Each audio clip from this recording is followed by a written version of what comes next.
ठीक है।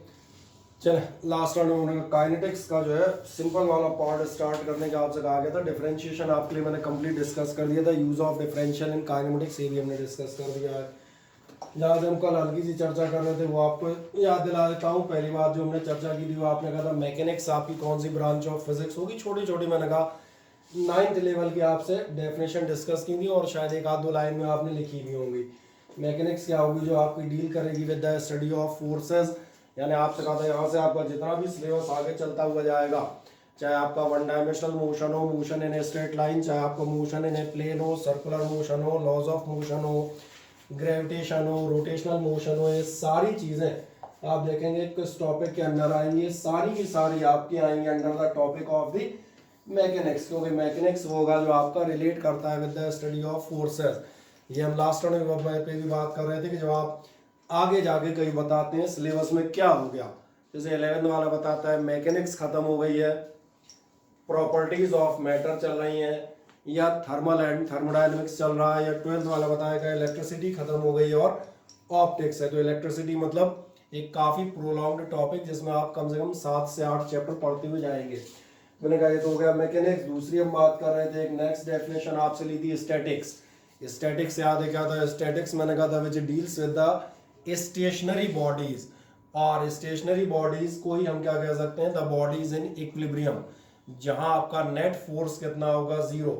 और आप कहेंगे नेट फोर्स 0 क्यों? क्योंकि आपको ये याद है कि अगर आप किसी ऑब्जेक्ट पे फोर्स अप्लाई करेंगे then force causes the motion और द डिस्प्लेसमेंट, और फिर तमाम सारी चीज़ें जिन पे हम आगे के चैप्टर्स में डील करते हुए आगे बढ़ेंगे। नेक्स्ट इसके बाद थर्ड था आपका काइनेमेटिक्स। कोई मुझे याद दिलाएगा काइनेमेटिक्स और डायनेमिक्स में क्या चीज़ डिफरेंट थी? काइनेमेटिक्स में रीजन पे बताता था पर उसका रीजन नहीं। सही कह रहे हैं। काइनेमेटिक्स वो है जो सीधा सीधा मोशन को बाहर से स्टडी कर लेता है, क्या इनिशियल स्पीड है, क्या फाइनल स्पीड है, कितनी देर में पहुंचे, कितनी दूर तक पहुंचे, दैट्स ऑल, ये काइनेमेटिक्स है। लेकिन अगर आप डायनेमिक्स में जाएंगे तो डायनेमिक्स ये भी स्टडी करता है what is the cause of motion. Cause of motion जिसमें हम फोर्स, मोमेंटम, या आगे जाकर रोटेशनल मोशन पढ़ोगे तो टॉर्क, ऐसे वर्ड्स को एनालाइज करेंगे और उनके इफेक्ट्स हम जज करते हुए जाएंगे। ठीक, ये आपको मालूम है तो मैंने कहा था ये आपके लिए बढ़ जाते हैं। लास्ट आपने शायद रेस्ट एंड मोशन तक कर लिया था, है ना? यहीं तक कहीं तक किया होगा। रेस्ट एंड मोशन की बात याद दिला देता हूँ। रेस्ट एंड मोशन आपसे कहा था रेस्ट आप किसे मानेंगे, तो मैंने कहा था अगर किसी ऑब्जेक्ट की पोजीशन या प्लेस आपके टाइम के अकॉर्डिंग चेंज ना हो रहे हो और पोजीशन या प्लेस टाइम के अकॉर्डिंग चेंज नहीं हो रहे हो का मीनिंग, फॉर एग्जांपल आपको ले लेते हैं, अगर सराउंडिंग के रिस्पेक्ट में आपकी पोजीशन चेंज नहीं हो रही है then you are in the state of rest, और यही अगर सराउंडिंग के रिस्पेक्ट में आपकी पोजीशन चेंज हो रही हो तो फिर आपकी स्टेट मानी जाएगी स्टेट ऑफ मोशन। फिर मैंने ये भी कहा था कि these are not the absolute terms. एक याद होगा कि हमने जो है ट्रेन में शर्मा जी का एग्जांपल लिया था, याद आ जाता है। मैंने कहा था अगर ट्रेन में कोई आदमी बैठा हुआ है so with respect to his fellow passengers, जो उसके आसपास के फेलो पैसेंजर्स हैं उनके कंपैरिजन में कैसा है रेस्ट में, उनसे पूछोगे शर्मा जी क्या कर रहे हैं तो बोले बैठे हुए हैं, सो रहे हैं, यही जवाब आएगा ना, मतलब इन पोजीशन ऑफ रेस्ट।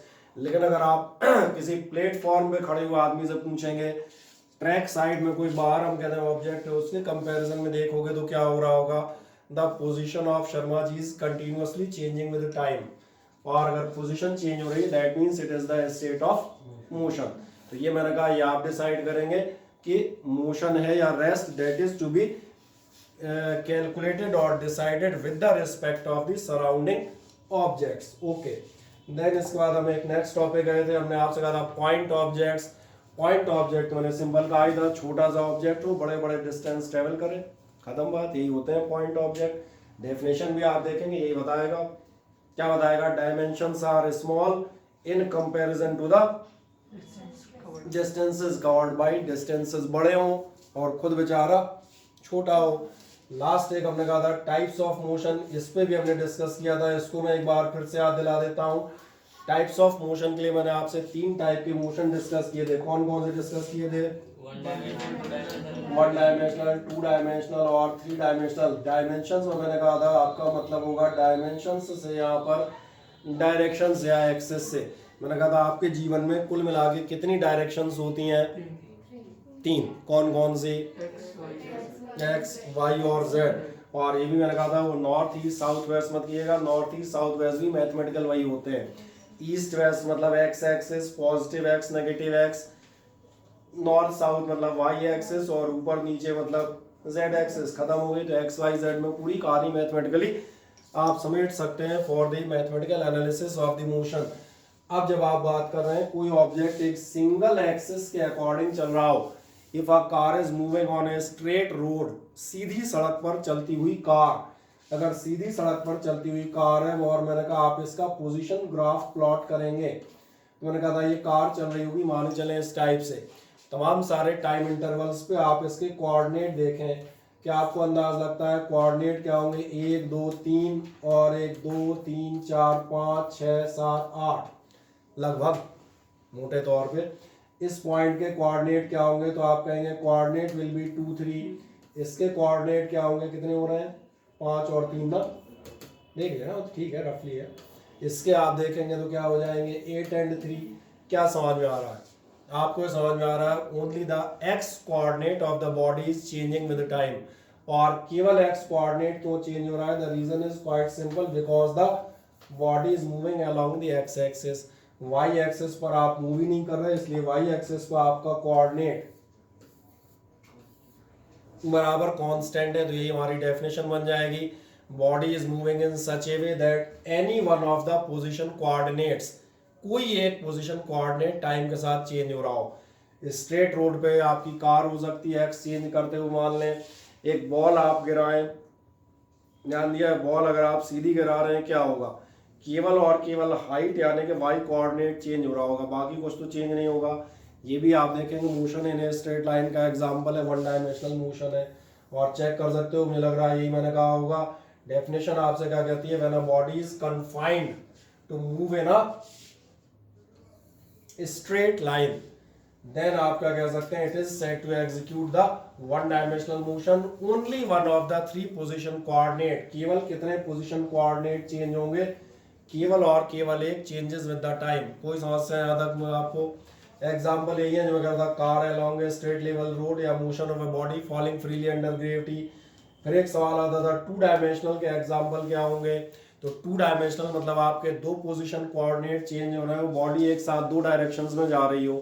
यहीं पे हमने लास्ट टर्न पे एंड किया था, अगर 2 डायरेक्शंस में आप एक साथ जा रहे हैं तो इसका मतलब क्या होगा? मैंने लास्ट टर्न पे यही लिया था, आप एक क्रिकेट बॉल लें और मैदान में खेलने चले जाएं, अगर आप बाउंड्री लाइन से विकेट कीपर को थ्रो फेंकते हैं, so what is the type of the motion of this ball? This ball is in 2 dimensional motion. Why? Because both the x and y coordinates, the x as well as the y both are changing with the time। हम ऐसा कह सकते हैं simple Hindi में, ये आगे भी चलता जा रहा है और ऊपर भी जाता जा रहा है। तो ये कैसा मोशन है? 2 डायमेंशनल। आगे जाके हम एक अगले चैप्टर में इस मोशन का एक नाम रखेंगे प्यारा सा, और इसका नाम हम रखेंगे, वो आप वहाँ इसको डिटेल में पढ़ेंगे, तब की चर्चा तब करेंगे। एक और मोशन होगा, ध्यान देखना, जो और 2 डायमेंशनल में आता है। मान के चले आप किसी सड़क पे कार से जा रहे हैं, और सपोज करें यहाँ के हम कहते हैं टर्न आ गया। अब आप क्या काम करेंगे मुझे बताएं? अगर आप जो है कार से जा रहे हैं तो क्या ऐसा करोगे कि ये कार यहाँ तक आई, जैसे यहाँ आई 4 लोग उतरे, कार को उठाया, रखा और बोले विदा, ऐसा होता है क्या? तो फिर कैसा होगा? टर्न करोगे। बढ़िया, आओ टर्न करते हैं। कैसे करते हो टर्न? कभी ध्यान दिया है? यही होता है ना टर्न, हाँ या ना? और हाँ या ना का ये पार्ट जरा देखें, क्या आपको ध्यान नहीं जा रहा? आप आगे भी जा रहे हैं और आप अपने हाथ से अगर देखें तो you are moving the right word also. X coordinate भी चेंज होगा, वाई कोऑर्डिनेट भी चेंज होगा। तो ये भी हम अगले किसी चैप्टर में पढ़ लेंगे, जो आप पढ़ेंगे सर्कुलर मोशन के नाम से। It is also a 2 dimensional motion in which 2 position coordinates of the body are changing with time. So ये रही आपकी definition, when a body perform motion in, दिख रही है सामने, कोई दिक्कत तो नहीं? क्या बताएगा? in a plane and any 2 of the 3 coordinates are changing with time। Example आप क्या मानेंगे? Motion of a car on a circular turn, circular motion एक अगला टॉपिक हम कभी बनाएंगे। Motion of a ball thrown at some angle, ये आपका प्रोजेक्टाइल मोशन कहलाएगा, ये भी हमारे लिए आगे बढ़ेगा। लास्ट 3 डायमेंशनल अपने आप समझ में आ जाता होगा अगर अपने दिमाग का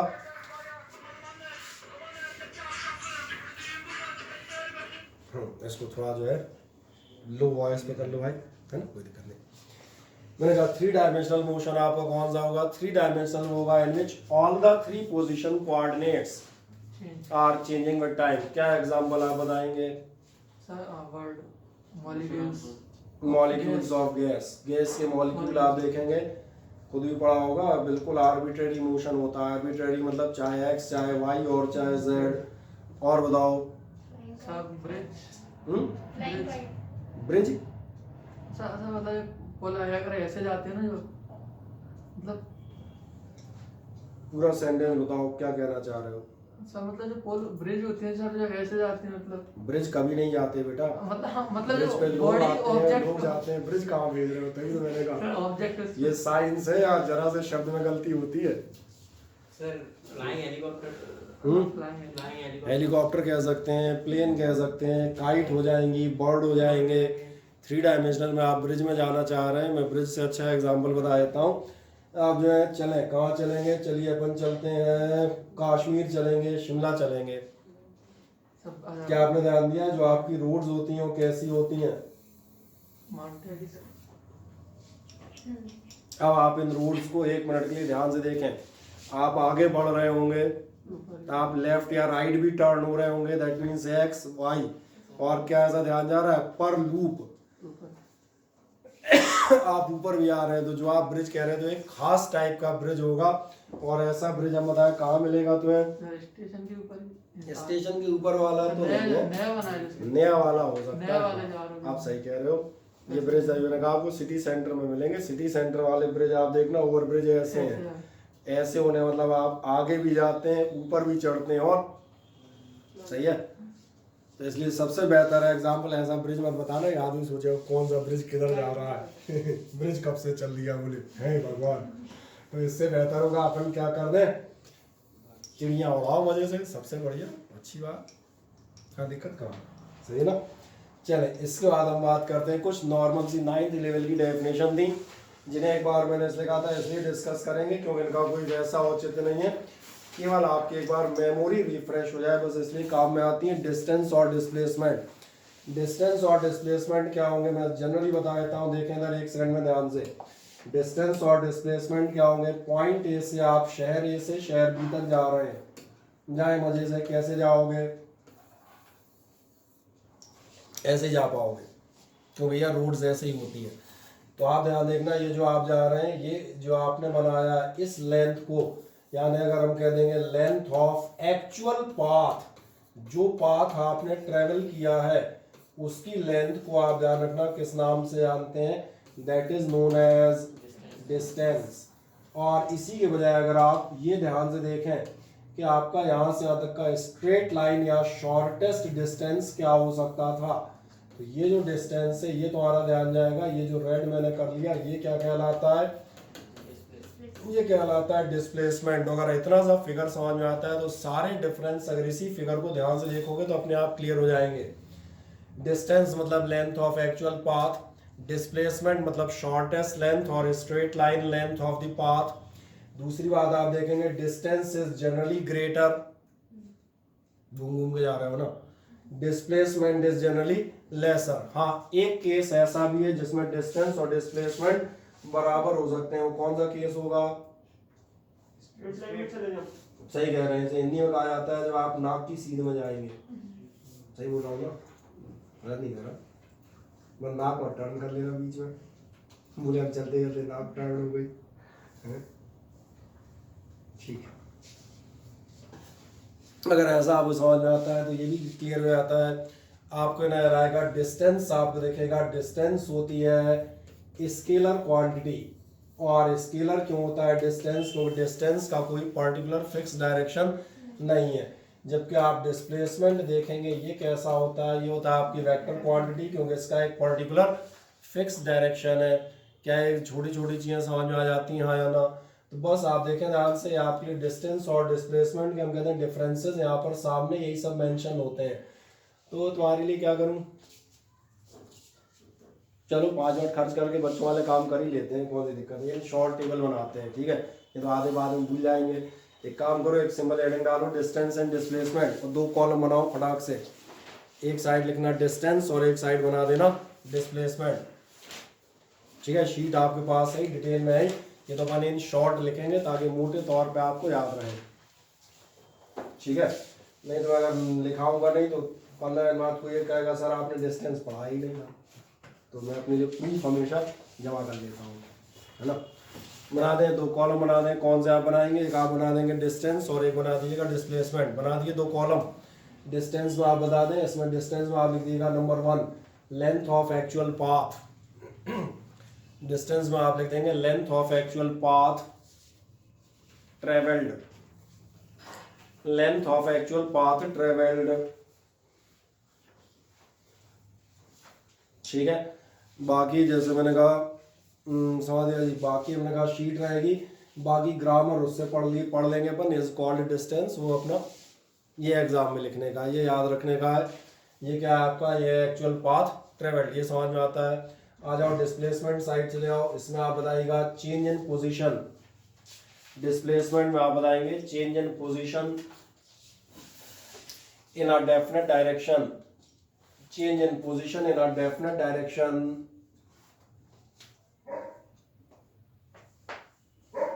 क्या समझ में आ रहा है? देखो ध्यान से, जो मैंने फिगर बनाया था उसमें साफ कहा था स्ट्रेट लाइन है, पर्टिकुलर डायरेक्शन होगा। क्या आपने दिया change in position in a definite direction, इसीलिए उसमें ऑब्लिक करके लिख दीजिएगा ऑब्लिक, और ऑब्लिक लगा के लिख दोगे शॉर्टेस्ट और स्ट्रेट लाइन डिस्टेंस, शॉर्टेस्ट और स्ट्रेट लाइन डिस्टेंस।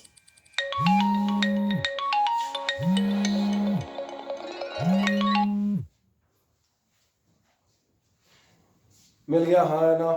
अब तो एक बात समझ में आएगी इससे, जो आपका डिस्टेंस है लिख दिया शॉर्टेस्ट और स्ट्रेट लाइन डिस्टेंस। क्या तुम्हें ये वाला पॉइंट समझ में आता है? Distance depends on the nature of path, जबकि आपका डिस्प्लेसमेंट नेचर ऑफ पाथ पे डिपेंड नहीं करेगा। तुम कहोगे कैसे भैया, ऐसे तुम कैसे भटकते जाओगे, तो डिस्टेंस इस पर डिपेंड करेगा तुम कहाँ से गए। लेकिन डिस्प्लेसमेंट स्ट्रेट लाइन है, उसको इससे फर्क ही नहीं पड़ेगा तुम कहाँ से भटकते हुए गए। इसलिए अगला लिख दीजिएगा डिस्टेंस में, डिस्टेंस में आप लिख देंगे does not depend, sorry distance में लिख रहे हो उसमें लिख देंगे डिपेंड्स ऑन, सॉरी डिस्टेंस में आप बताइएगा depends on the nature of path, depends on the nature of path. अब इस साइड आप आ जाएंगे, इसमें क्या लिख दोगे भाई, इसमें इतना ही लिख दो डज नॉट, इतनी हिंट बहुत है, पढ़े लिखे को इशारा काफी होता है ना। तो डिस्प्लेसमेंट में बस डज नॉट लिख दो, सब समझ जाएंगे हम क्या कहना चाह रहे हैं। लास्ट मैंने ध्यान देके 3रे नंबर पे मैंने क्या कहा था, मैं आपसे कह रहा था डिस्टेंस जनरली ग्रेटर होगा, डिस्प्लेसमेंट जनरली कैसा होगा, छोटा होगा, लेसर होगा, सही है। तो नेक्स्ट आएगा नंबर 3। नंबर 3 आप बताएंगे distance is a greater than or equal to, distance is greater than or equal to displacement, distance is greater than or equal to displacement। क्या क्लियर हो जाता है, हाँ ना। उल्टा डिस्प्लेसमेंट में आप क्या क्या बताएंगे, इट इज लेसर देन और इक्वल टू डिस्टेंस। नेक्स्ट बढ़ जाएगा डिस्प्लेसमेंट साइड में, इसमें आप बताएं इट इज लेसर देन और इक्वल टू डिस्टेंस। लिखते नहीं आ रही क्या, ठीक है गुड। क्या मिल गया डिस्प्लेसमेंट में, इट इज लेसर देन और इक्वल टू डिस्टेंस, मिल गया आपको, हाँ ना। ओके, अब लास्ट जरा देखें क्या आपको ऐसा याद आता है, मैंने कहा था स्केलर है distance without any specific direction, displacement कैसा है, vector having a particular direction. तो यही आपकी शीट में आप देखेंगे अगला निकलेगा, डिस्टेंस में लिख दीजिएगा स्केलर क्वांटिटी, उधर आप लिख देंगे वेक्टर क्वांटिटी, ग्रामर घर जाके मिलाइएगा, ठीक है ना। क्या आप लिख दिया स्केलर क्वांटिटी, उधर आपने क्या बता दिया वेक्टर क्वांटिटी, किसी को कोई शक? Okay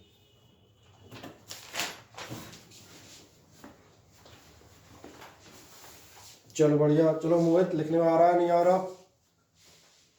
yes sir. आता है, आ रहा है, ठीक है, थोड़ा जल्दी जल्दी लिखते आना है ना। Yes sir. ओके, अब हम बढ़ते हैं एक नेक्स्ट नंबर पे। अगले नंबर पे आप जाएंगे, वो आप बताएंगे डिस्टेंस इज ऑलवेज पॉजिटिव और डिस्प्लेसमेंट में भी पॉजिटिव, नेगेटिव और जीरो।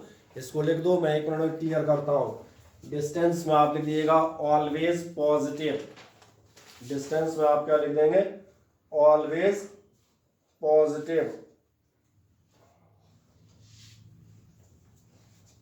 और डिस्प्लेसमेंट में आप बताइएगा मे बी पॉजिटिव, नेगेटिव और जीरो।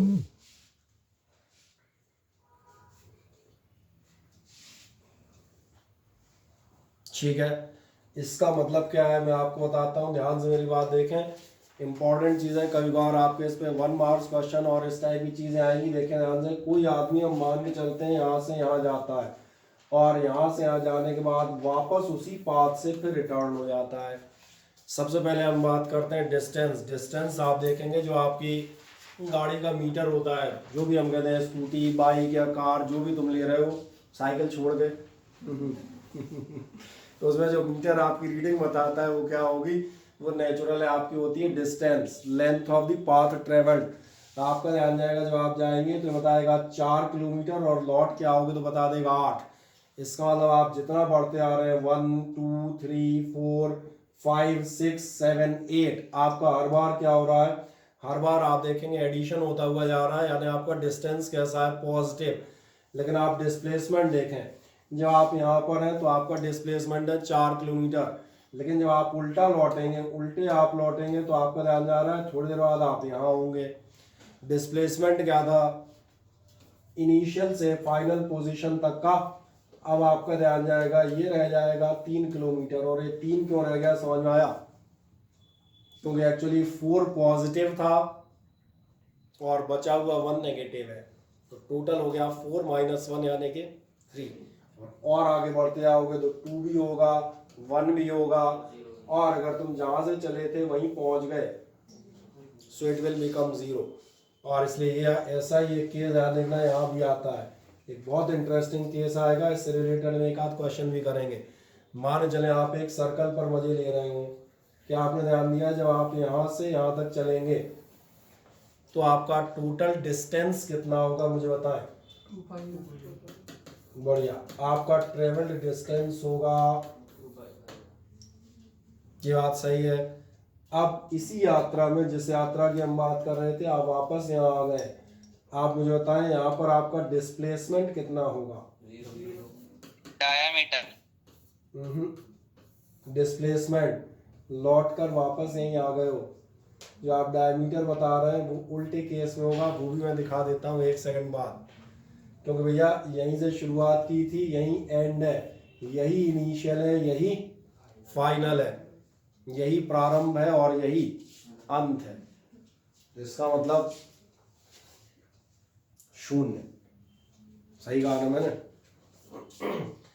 आप जो डायमीटर की बात कर रहे हैं, चले वहां पहुंचता हूं मैं, मान चलता हूं आप पॉइंट ए पर थे, आप पॉइंट बी पर पहुंच गए और पहुंचे यहां से घूमते घूमते, क्या आपका ध्यान जा रहा है इस केस में ए टू बी। आप जरा ध्यान देखें आपका डिस्टेंस कितना है, आप सही कह रहे हैं, हाफ ऑफ द सर्कमफेरेंस, और हाफ ऑफ द सर्कमफेरेंस होगी आपकी 2 पाई आर की आधी।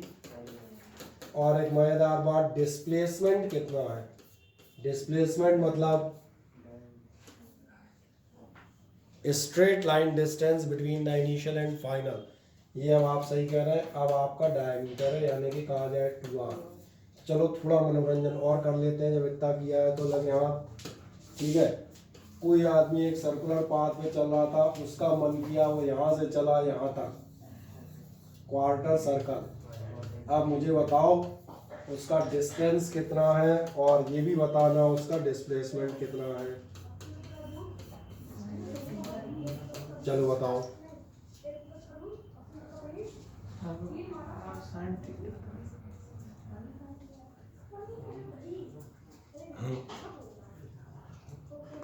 सर डिस्टेंस तो सर आर्क हो जाएगी, माइनर आर्क। हाँ तो और सर बिल्कुल हम डिस्प्लेसमेंट बताएंगे तो आपकी कॉर्ड हो जाएगी पोजीशन जो सर। है, जो आर्क आप कह रहे हैं मैं बताता हूँ 90 डिग्री पहुंचा है, एकदम क्वार्टर सर्कल कह रहा हूँ मैं, क्लियर कर देता हूँ। ये क्वार्टर सर्कल उसने ट्रेवल किया है, बताएं कितना होगा arc. Pi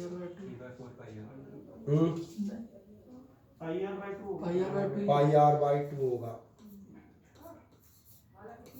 pi r by to समझ में आ रहा है? क्यों जिन्हें पाई आर बाई टू नहीं समझ में आ रहा उनको बताता हूँ। क्वार्टर सर्किल कह तो रहा हूँ, क्वार्टर 1/4 कितना हो जाएगा? 1/4 ऑफ। अब तो समझ में आ गया, डायरेक्ट लिख दिया था, कोई दिक्कत नहीं। यहीं आ जाओगे। पाई आर बाई टू डिस्टेंस है, डिस्प्लेसमेंट कितना है?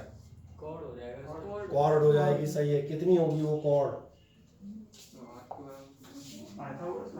लगा दो पाइथागोरस, मैंने कौन सा रोका है? मैं ये पूछ रहा हूँ भैया, मुझे बताओ, ये सब मत बताओ। कॉर्ड हो जाएगी, पाइथागोरस को बुलाएंगे, अरे बुला लो। मैंने कौन सा रोका है? पाइथागोरस नहीं आ सकता हमारे बैच में, आ जा। फीस उसकी भी लगेगी तो और क्या। Under root O A square plus O B square हो जाएगा। Under root of O A square plus O B square. जितना दिमाग चलाया था थोड़ा और चला लेते, ये रेडियस नहीं होगी।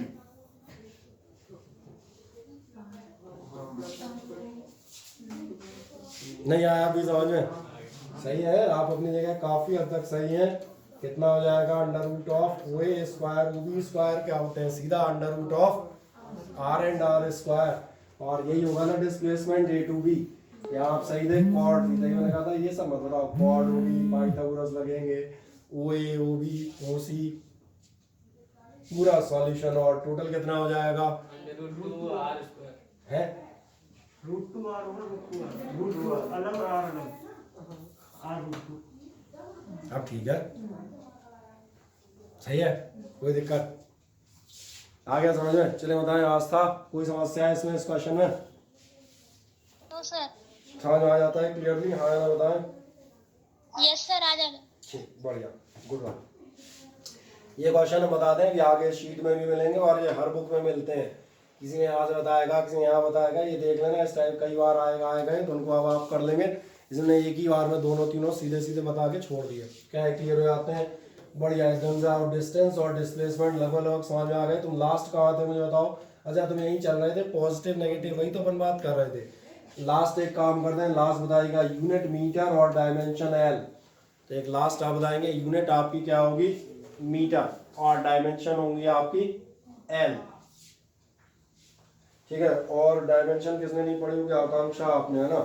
कोई बात नहीं, छोड़े डायमेंशन की चर्चा। आप बहुत सिंपल ही चीज देखिएगा। आपको 1 मिनट के अंदर बताता हूँ, आप कवर अप करेंगे तो यहाँ से होती चलेंगी। बाद में फुर्सत में कभी अपन डायमेंशन की चर्चा बाद में कर लेंगे।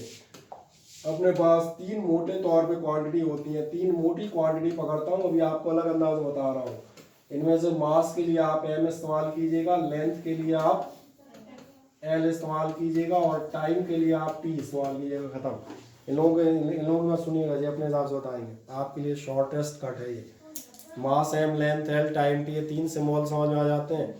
क्या आपको ध्यान है? डिस्टेंस क्या था? लेंथ ऑफ द पाथ, मतलब लेंथ थी ना, बस यही उसका डायमेंशनल सिंबल कहलाता है। ये हो गया उसका सिंबल, खत्म। बाकी जो बाद में आएंगे हम लेते आएंगे, ये याद रहेगा आपको। डिस्टेंस क्या है? लेंथ ऑफ द पाथ है, इसलिए इसका सिंबल क्या होना चाहिए?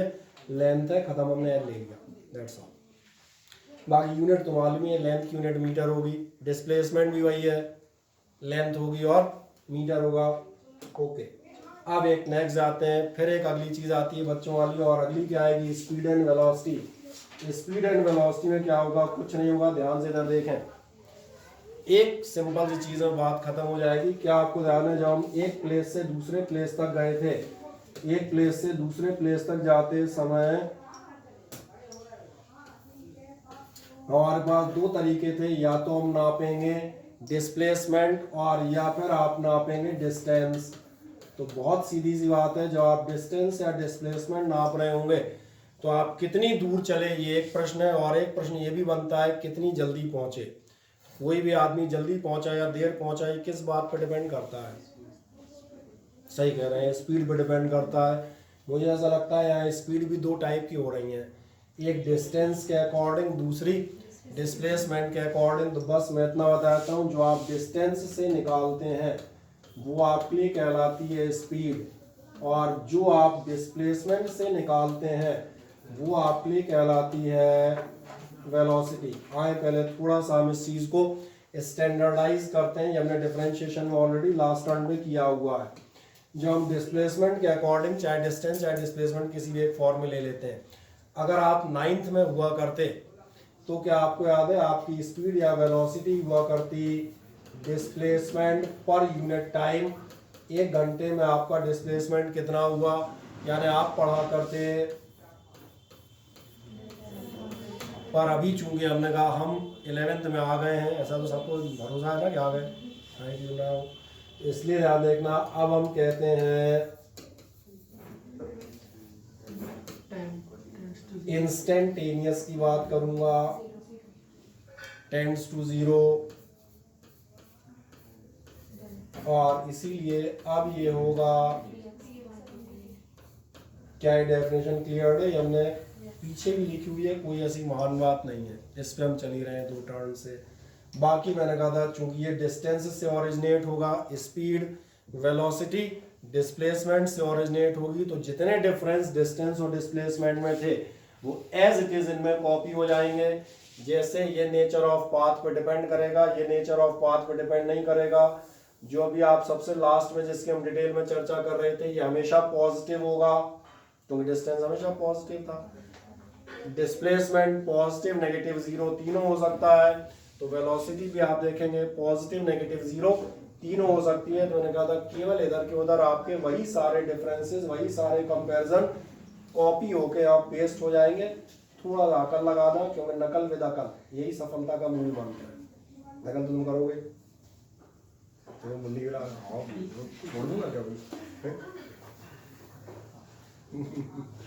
चले एक काम करते हैं, फिर 2 कॉलम बना दें फुर्ती से, एक स्पीड और एक वेलोसिटी। 2 कॉलम आप कौन से बनाएंगे, एक स्पीड और एक वेलोसिटी।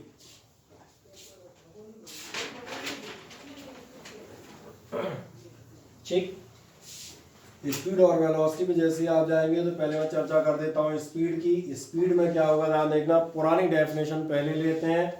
पुरानी डेफिनेशन है distance travelled bye a body in unit time, ये पुरानी डेफिनेशन है। तो आ जाओ नंबर 1, सबसे पहले हम चलेंगे डिस्टेंस में, सॉरी स्पीड में। स्पीड में आप लिख दीजिएगा distance travelled per unit time. क्या आपने लिख दिया, distance travelled per unit time. लेकिन ये पुराने जमाने की डेफिनेशन है, तो फिर नया माल क्या होगा, नीचे आएगा इन डिफरेंशिएशन फॉर्म। इन डिफरेंशिएशन फॉर्म तुम लोगों को दिख रहा है कि नहीं दिख रहा है ये पता नहीं, मैं इसको डार्क कर देता हूँ तुम्हारे लिए। डिफरेंशिएशन फॉर्म हो जाएगा v इज इक्वल्स टू आपका हो जाएगा लिमिट टू 0 और साथ में होगा डेल्टा x अपॉन, वैसे पीछे भी लिख चुके हो यार, डेल्टा t, और इसलिए ये इज इक्वल्स टू हो जाएगा आपका एक और गंदा हो गया,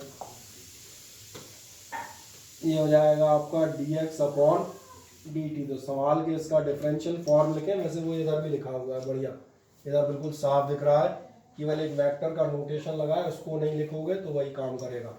v बराबर आपका क्या है, limit delta t tends to 0 delta x by delta t, आप सिंपली कह सकते हैं dx बाई dt।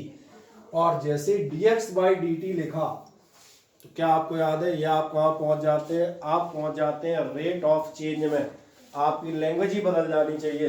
तो अब हम इसे क्या कहेंगे ध्यान देखना, अब आप कहेंगे speed is the rate of change in position. ये मैंने कहा अब आपकी डेफिनेशन को अपग्रेड कर दिया गया है, कर दे नीचे, नीचे आप बताइएगा 10 speed is the rate of change, thus speed is the rate of change in position, speed is the rate of change in position with respect to time, rate of change in position with respect to time। क्या है, मेरी बात clear हो जाती है? आए इसी को हम इस तरफ चेक कर देते हैं, इस तरफ भी आपका वही रहेगा। डिफरेंस क्या है, मैंने कहा था स्पीड आपकी डिस्टेंस से आती है, वेलोसिटी कहाँ से आएगी, वेलोसिटी आएगी डिस्प्लेसमेंट से। यानी अब आप बताएंगे displacement of a body per unit time, केवल ये फर्क है। तो वेलोसिटी साइड में लिखिएगा डिस्प्लेसमेंट पर यूनिट टाइम, खत्म, इतना ही बहुत है। क्या आपने दिया, डिस्प्लेसमेंट पर यूनिट टाइम, हाँ या ना? अभी मैंने कहा अब अपग्रेड वर्जन में जाते हैं। अपग्रेड में जाओगे तो क्या आप बता सकते हैं ये जो डेल्टा एक्स वगैरह है इनकी खोपड़ी पे ये एरो कैसा लगा हुआ है, किसी को याद है कि सब भूल गए? ये है वेक्टर का, यानी जब आप इसे पढ़ेंगे तो आप पढ़ेंगे vector v vector delta x या जो भी वेक्टर डी एक्स, वो जो भी लिखा हो। इसका मतलब क्या है, वेक्टर क्वांटिटी है तो नीचे बताएं differentiation form vector v is equals to, definition वही है, ये स्केलर है वो वेक्टर है, बस यही डिफरेंस है। उसके ऊपर एक वेक्टर का ताज हमें रखना पड़ेगा। डिस्प्लेसमेंट है, ये बता रहा है ये स्केलर है मतलब डिस्टेंस है, ये बता रहा है वेक्टर है मतलब ये कंफर्म हो गया डिस्प्लेसमेंट है। इसी नोटेशन से समझ में आ जाते हैं। कर दें delta x by delta T D x by D T. और अब देखें इसको भी हम लैंग्वेज चेंज कर देते हैं, अपग्रेड वर्जन। ये पुरानी बात हो गई, क्या है ध्यान देखो, ये rate of change in displacement दिख रहा है, rate of change in displacement, हाँ ना बताएं, और विद रिस्पेक्ट टू टाइम, सही है। आप चले आए नीचे, नीचे आप बताइएगा velocity is the rate of displacement. चले नीचे बढ़े, velocity is the rate of displacement with respect to time. Velocity is the rate of displacement with respect to time. ठीक, अब आप एक काम करें छोटा सा, आप ये देखें आपने डिस्टेंस डिस्प्लेसमेंट में अगला पॉइंट क्या लिखा था पिछली टेबल में, अगला पॉइंट क्या था आपका? Depends on nature of path में समझ में आ रहा होगा, ये पॉइंट यहाँ कॉपी होगा, चलो फिर भी लिख देते हैं, लिख दो depends on nature of path, लिख दें। अच्छा कौन सा? नहीं, डिस्टेंस वाला डिपेंड करेगा ना नेचर ऑफ पाथ पे, ये depends on nature of path होगा, वो हो जाएगा डज नॉट। क्या है, समझ में आ जाते हैं, हाँ है ना? लिखना हो एक आध दो लिखा देता हूँ, बस ज्यादा नहीं लिखा। अच्छा शीट में उल्टा लिखा है तो शीट करेक्ट कर दो ना, उसमें क्या है जी, कैसी कहा है ये तो चेक कर लेना, तुम्हारी शीट में लिखे होंगे ना, देख लो अपनी शीट में, उसमें भी यही लिखा है, उसमें यही लिखा है, करेक्ट कर देना, जो देख कैसी बात है, छोटी बात है। क्या बताएंगे स्पीड में? आप बताएंगे depends on nature of path, और वेलोसिटी में आप क्या चीज बताएंगे? Does not depend on nature of path. ठीक, तो ये हो गई अपनी बात, इसको अपन मॉडिफाई कराएंगे। ठीक है, अब ये दोबारा टाइप एडिट कराना पड़ेगा। चले, अब नेक्स्ट आपका क्या दिया था, अगला दे देखें जरा, अपने डिस्टेंस वाली टेबल में देखो, डिस्टेंस आपका ग्रेटर था तो समझ में आ रहा होगा, स्पीड भी उसी से निकली है, ग्रेटर होगी। लिखते हैं स्पीड इज ग्रेटर देन और equal to, speed is greater than और equal to velocity, speed is greater than और इक्वल टू वेलोसिटी। इधर लिख दो उल्टा। अच्छा उल्टा मतलब क्या क्या निकला? मतलब ये लेसर देन होगी सिंपली, तो इतने से काम चल जाएगा। उल्टा लिख देंगे अपन समझ जाते हैं अपन क्या कहना चाह रहे हैं। वेलोसिटी होगी आपकी लेस देन और equal to speed. Next difference आपकी कॉपी में क्या लिखा है, अगला देखें, डिस्टेंस वाला। डिस्टेंस आपने लिखा था स्केलर, डिस्टेंस से निकल के आ रही है स्पीड, इसका मतलब स्पीड भी कैसी होगी, स्केलर। हम पहले दिखा चुके थे यहीं पे, ये स्केलर है और ये वेक्टर है, तो आप दिखा दीजिएगा, स्पीड साइड दिखा देना स्केलर और वेलोसिटी साइड आप दिखा दीजिएगा वेक्टर। बढ़िया, ठीक। और जाए आगे, इसके बाद नेक्स्ट आपको मुझे लग रहा होगा पॉजिटिव वाला। अगला बता दीजिएगा, स्पीड में आप बताएंगे ऑलवेज पॉजिटिव, और वेलोसिटी आप बताएंगे मे बी पॉजिटिव, नेगेटिव और जीरो।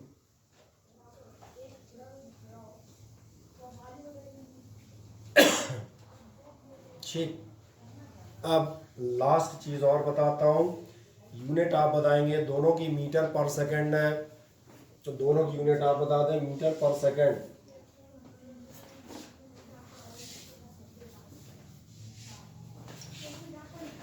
ठीक है, आपके लिए केवल मैं डायमेंशनल फॉर्मूला डिस्कस करता हूँ, इधर देखें ध्यान से। क्या आपको डिस्टेंस की डायमेंशन याद है? डिस्टेंस था लेंथ ऑफ द पाथ, तो लेंथ के लिए हमने लिया था एल। क्या आपको ध्यान है, आपका स्पीड है डिस्टेंस अपॉन टाइम, तो डिस्टेंस का हो गया और टाइम का क्या होगा, बढ़िया। बस रेक्टेंगुलर ब्रैकेट लगाना मत भूलिएगा। टोटल हो जाएगा, यहाँ से आगे जितने भी डायमेंशनल फॉर्मूले आपके बिना एच के निकलते आएंगे। 2 ही की ज़रूरत पड़ती है, जिसे 2 मालूम है वो सारे निकालता जाएगा, बाकी सब सीरीज फॉर्म कर लेते हैं अपने आप। जिन्होंने पढ़ा होगा उन्होंने भी ये ध्यान दिया होगा। दिखा दें क्या ये समझ में आ जाता है, हाँ या ना, बस इसकी बात करेंगे। Length of the path upon time है, लेंथ का एल, टाइम का टी, खत्म। अब निकलते रहेंगे। चलो तो ये कहानी आपको समझ में आ जाती है। अब हम छोटी छोटी कुछ बेसिक डेफिनेशंस पे और जाएंगे। बेसिक डेफिनेशन में ध्यान देखना, एक डेफिनेशन आती है यूनिफॉर्म मोशन। अब सवाल आता है यूनिफॉर्म मोशन क्या है। पहले तो एक सिंबल हेडिंग डाल दो यूनिफॉर्म, चलो इतने डाल दो यूनिफॉर्म मोशन। पहले इसकी चर्चा कर दूंगा फिर आगे बढ़ूंगा। यूनिफॉर्म मोशन आप किसे कहेंगे? यूनिफॉर्म माने मालूम है किसी को? एक जैसा, सही कह रहे हैं, एक समान, आप बिल्कुल सही कह रहे हैं। यूनिफॉर्म मोशन का मतलब ये है कोई चीज़ बिल्कुल एक ही स्पीड पर बढ़ रही हो, और बिल्कुल एक ही स्पीड पे बढ़ने का मतलब क्या है कि सेम टाइम इंटरवल्स में सेम डिस्टेंसेस कवर करती हुई चली जाए। फॉर एग्जांपल हम बात करते हैं, मान चले अपन कोई कार लेके ही चलते हैं, अपन पहले 1 घंटे में 40 किलोमीटर गए, अगले 1 घंटे में भी 40 किलोमीटर गए, और उसके नेक्स्ट आवर में भी we have traveled a distance of 40 kilometer. So is it clear to you that in all the 3 time intervals of 1 hour each, I am traveling the equal distances of 40 kilometer, 40 kilometer and again 40 kilometer. That means speed or the motion it is uniform. हाँ, इसके बजाय एक और option हो सकता है। अगर मैं ऐसे चलता, in the first hour 40 kilometer, in the second hour 60 kilometer, in the third hour 30 kilometre, तो फिर क्या होता?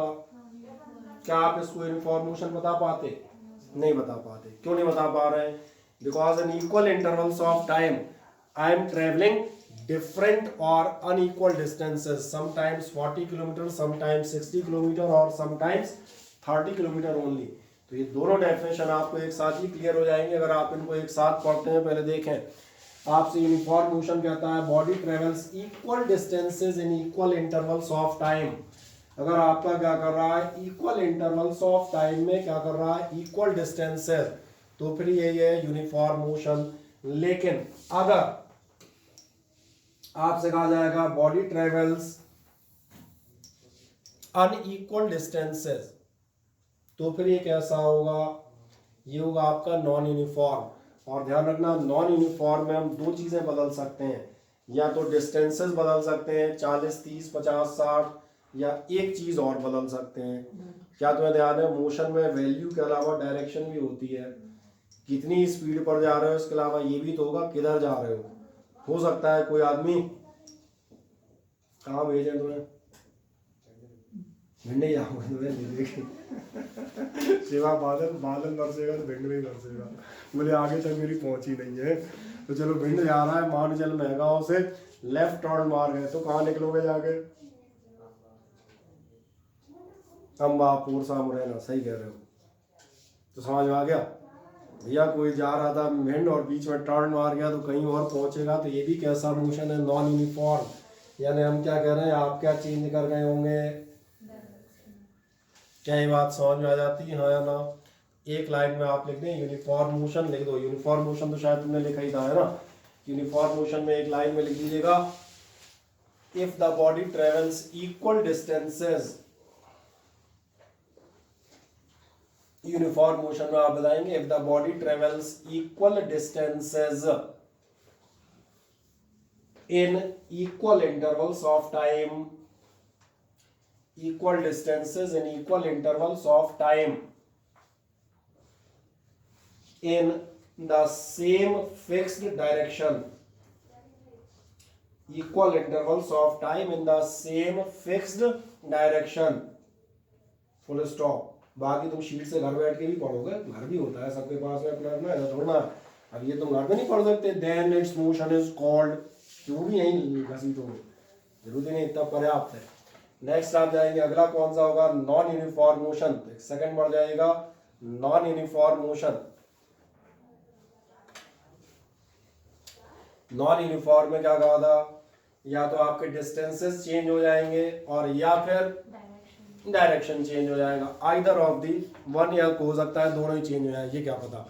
लिख दो एक लाइन में, इसमें आप लिख देगा if a body travels if a body travels unequal distances, if a body travels unequal distances in equal intervals of time, body travels unequal distances in equal intervals of time or equal intervals of time, or its direction of motion changes, or its direction of motion changes। बस ठीक है, बाकी तो वो है ही, then it is called this and that। अब एक मजेदार बात आते हैं, इस डेफिनेशन को लिखने की जरूरत नहीं है, ये आप सिर्फ पढ़ के काम चला सकते हैं। सब हम बता दें, समझदार टाइप के प्राणी हैं, यूनिफॉर्म स्पीड समझ में आ रही होगी, वही डेफिनेशन रिपीट है। कवर्स इक्वल डिस्टेंसेस, अगर इक्वल डिस्टेंसेस कवर कर रहे हो तो ये यूनिफॉर्म स्पीड होगी। अरे दिख रही है, वही डेफिनेशन रिपीट है, कोई पढ़ने की जरूरत ही नहीं है। और अगर बाय द वे मैं यहाँ पर इक्वल डिस्प्लेसमेंट कर दूं तो फिर क्या हो जाएगा, तो ये वेलोसिटी बन जाएगी, क्योंकि अभी मैं एक और पहले तुमसे कह ही रहा था, डिस्टेंस से स्पीड आती है और वेलोसिटी से डिस्प्लेसमेंट से वेलोसिटी। ठीक है, कोई बात नहीं। नॉन यूनिफॉर्म समझ आ रहा होगा, ये भी वही है, स्पीड आपके चेंज हो, तो ये तो आप कर लेंगे मेरा अंदाज है। ये दो डेफिनेशन आप पढ़ सकते हैं मजे से, इनको लिखने की जरूरत नहीं है। हम बेसिक जाते हैं, एक छोटी सी अगली डेफिनेशन में जो आपके पढ़ने लायक है, वो है इंस्टेंटेनियस स्पीड। ठीक, अगली हेडिंग डालिएगा, इंस्टेंटेनियस स्पीड।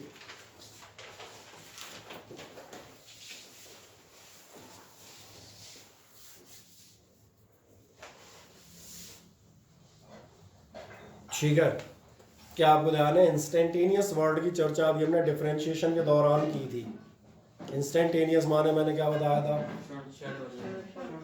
सही कह रहे हैं, तुरंत वाला, क्षण वाला, पल वाला, तात्कालिक हिंदी में कहते हैं, है ना, सही कह रहे हैं। इसका मतलब इंस्टेंटेनियस कौन सा कहलाएगा, जिसमें आप टाइम ले रहे हैं इंस्टेंट, और डिफरेंशियल की लैंग्वेज में जाते हैं, limit delta t tends to 0। बस यही हो गई आपकी, देख लें ध्यान से। इंस्टेंटेनियस का मतलब ये है, the speed of an object at any particular instant of time. और मैं आपको एग्जांपल याद दिला देता हूँ, मैंने जो दिया था, मैंने कहा था सपोज करें मैं यहाँ से आगरा जा रहा हूँ, ठीक है, अपना अपना स्टैंडर्ड है, तुम भिंड जाते हो, हम ताजमहल देखने आगरा जाते हैं, है ना। ठीक है ना, अगर हम आगरा जा रहे हैं तो मैंने कहा यहाँ से लेके आगरा तक, मैंने आपसे पूछा था कि मैं 100 किलोमीटर की यात्रा 2 घंटे में ट्रेवल करता हूँ, in that case my speed is 50 kilometre per hour. It is a quite common answer. लेकिन फिर मैंने पूछा था क्या मेरी स्पीड वास्तव में 50 किलोमीटर पर आवर है, तो आपका जवाब था नहीं, क्योंकि तब भी हमने ये डिस्कस किया था, जो आप बता रहे हैं 50 किलोमीटर पर आवर ये एवरेज स्पीड है फॉर द एंटायर जर्नी। क्योंकि अभी जस्ट इस पेज के बाद हम उसी कंसेप्ट पर चले जाएंगे, total displacement upon total time. अगर आप टोटल निकाल रहे हैं तो ये क्या है, ये एवरेज है। और अगर आप किसी पर्टिकुलर इंस्टेंट पे बात कर रहे हैं, बोले जब आप मुरैना के चौराहे पर थे तब आपकी स्पीड 10 किलोमीटर पर आवर थी, तो जब आप मुरैना चौराहे पर थे that means you are talking about a particular instant of the time. और पर्टिकुलर इंस्टेंट की बात कर रहे हो तो फिर ये कौन सी है, इंस्टेंटेनियस। और इसीलिए आपने कहा है the speed of an object at any particular instant of time. क्या समझ में आता है, लिखने एक लाइन में इंस्टेंटेनियस स्पीड में यही आप लिख देंगे, the speed of an object at, लिख दें the speed of an object at any particular instant of time. भाई इतना बहुत है ना, कॉल्ड वॉल्ड छोड़े, सही है ना, कोई दिक्कत तो नहीं। प्रथम कॉल्ड वॉल्ड घर पे पढ़ लेंगे, तई मेन टर्म लिखते जा रहे हैं, the speed of an object at any particular instant of time. और पर्टिकुलर इंस्टेंट लिख रहे हो तो एक मजेदार बात है, ये तुम आज की डेट में चौथी या 5वीं बार लिख रहे हो, ये डिस्कस करते हैं 4 दिन हो गए। Limit delta t tends to 0 delta x by delta t, सही कह रहा हूँ ना, लिख दें फुर्ती से। क्या बता देंगे, v is equals to limit delta t tends to 0 delta x by delta t, या आप कह सकते हैं dx बाई dt।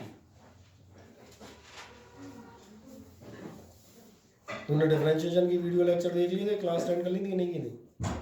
हाँ, नहीं से पूछ रहे थे प्रथम से, ठीक है। तो तुमने कार्तिक था तो बीच में गोल गाल हो जाते हो, चक्कर क्या है?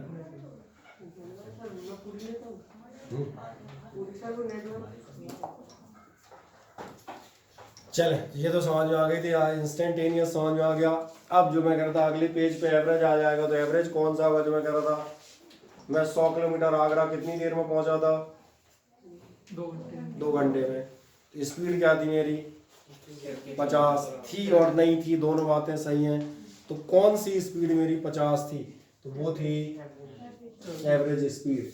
और इसी एवरेज के लिए आपने यहाँ पर डेफिनेशन दी है, क्या बताता है, average speed of an object और a journey is defined as, ठीक है। इन शब्दों को आप 10th आप पास कर चुके हैं, या आप खुद लिख सकते हैं, सही है ना मैडम? क्या डिफाइन की जाती है? एज द रेशियो ऑफ, किसका रेशियो है? Total distance travelled by the object to the total time taken by it.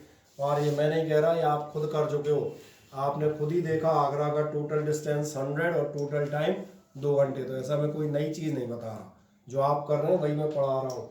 लिख दें, एक नेक्स्ट हेडिंग डालिएगा एवरेज स्पीड, नेक्स्ट हेडिंग जाएगा एवरेज स्पीड।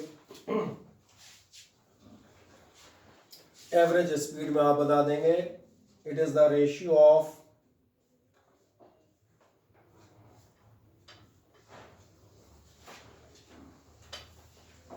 क्या, it is the ratio of, वही कहाँ चलेगा ये, total distance travelled by the object,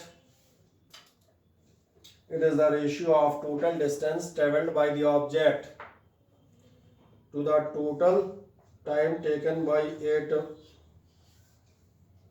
total distance traveled by an object to, और आगे क्या था, to the total time taken by it, है ना?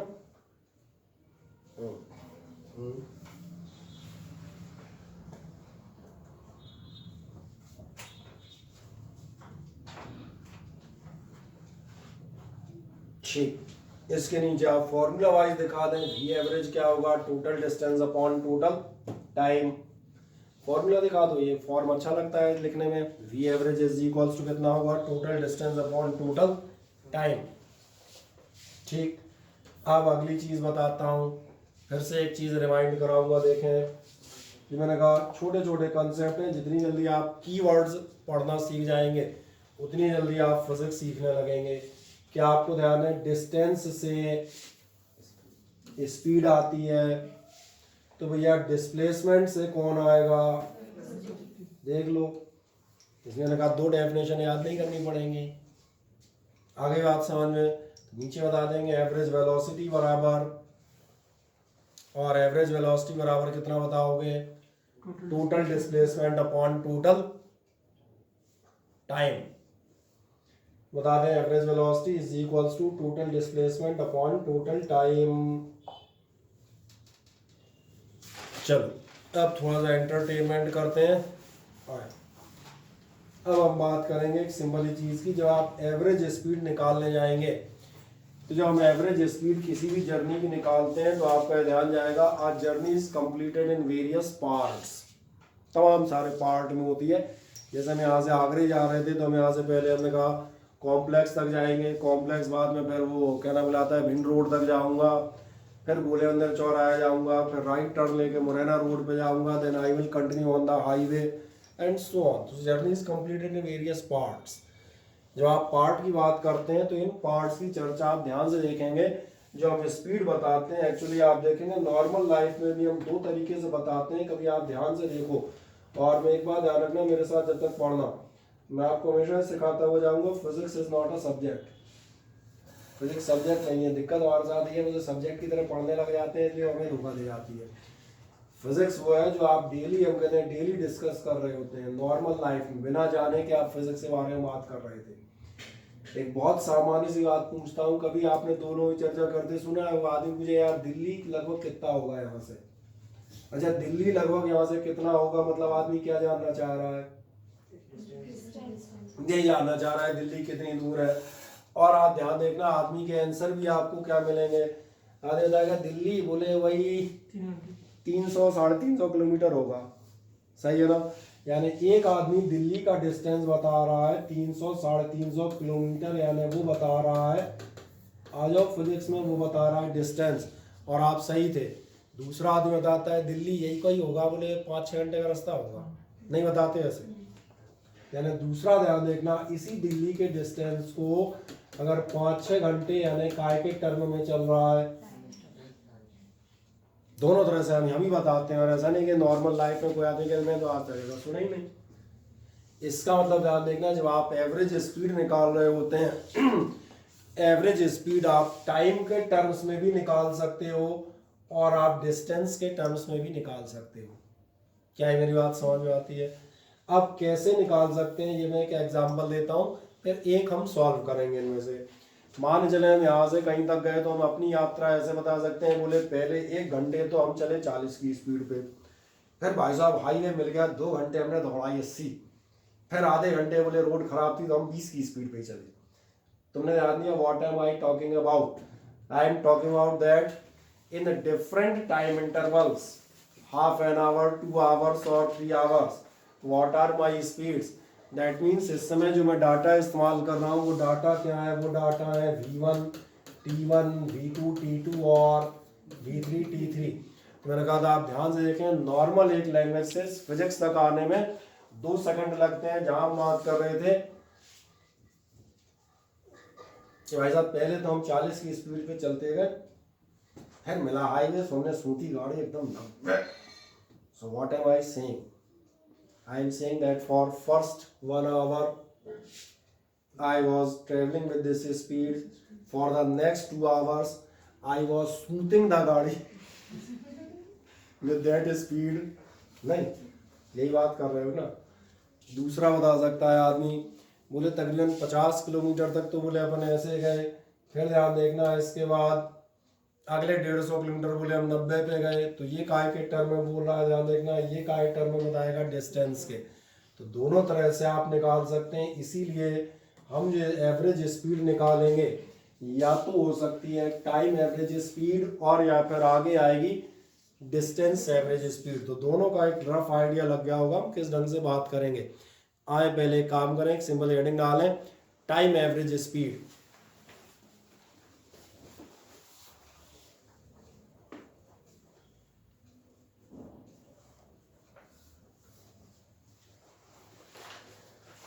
टाइम एवरेज स्पीड जब आप निकालने जाएंगे तो टाइम एवरेज का मीनिंग समझ में आता है, आप टाइम के टर्म्स बताएंगे, आधे घंटे, 1 घंटे, 2 घंटे, 3 घंटे, इतनी इतनी स्पीड पर चले।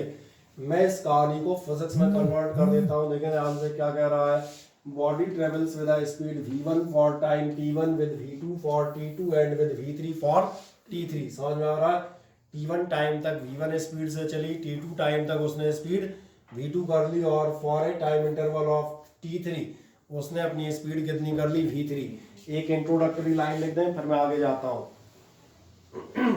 इसमें नीचे आप बताइएगा body travels with speed v1, लिख दें body travels with speed v1 for time t1,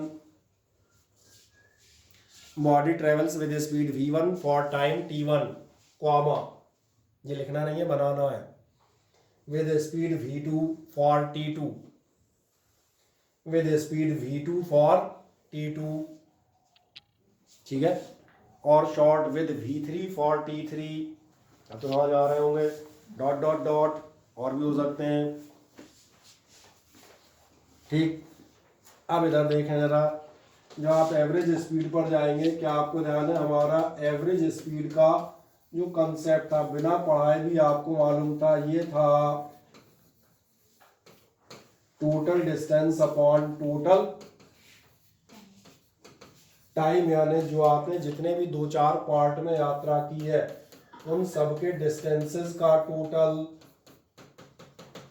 और उन सबके टाइम इंटरवल्स का टोटल, यही होगा ना,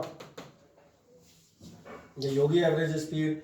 अब दिक्कत ये है, टाइम तो मालूम है, डिस्टेंस नहीं मालूम, अब क्या करूँ? Speed into time. यही फॉर्मूला भैया, तो ध्यान है, डिस्टेंस बराबर होता है स्पीड इनटू टाइम। क्या आपको ध्यान है? एज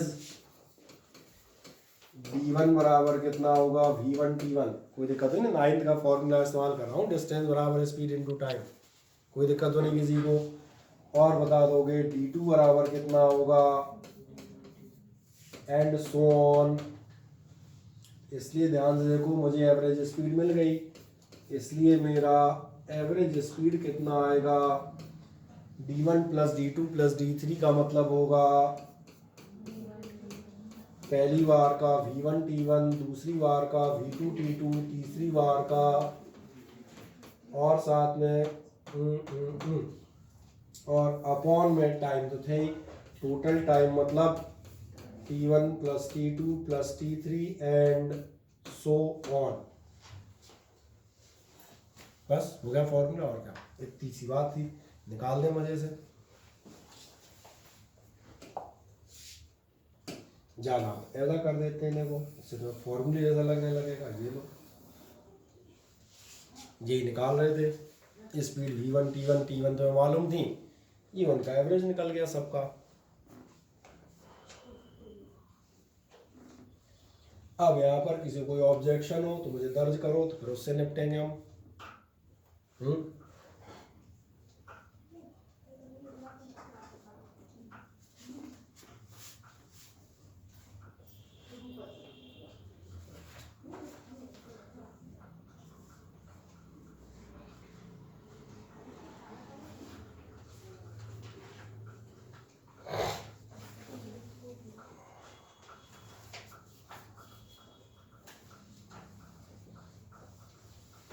तुम्हारे पास शीट नहीं है, और किसी के पास शीट नहीं है? ऐसा कोई बेचारा बिना शीट का हो? और भी लोग हैं और कौन कौन है?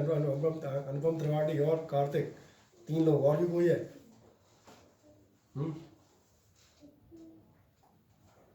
चलो तो नेक्स्ट राउंड में क्या कर देंगे ना, इकट्ठे प्रिंट निकाल दूंगा, 3 4 और एक आध जो है रह गए होंगे, इकट्ठे कर देते हैं, कोई समस्या नहीं। चलें, क्या आप यहाँ तक पहुँच गए? हाँ ना बताएं। चलो आलगो, तुम लोग पहुँच गए? आस्था यस सर। पहुँच गए यहाँ तक? Yes sir. ठीक, बढ़िया, ओके। आज एक छोटा काम करते हैं, जो अपन काम करेंगे उसके लिए अपन कहाँ जाए?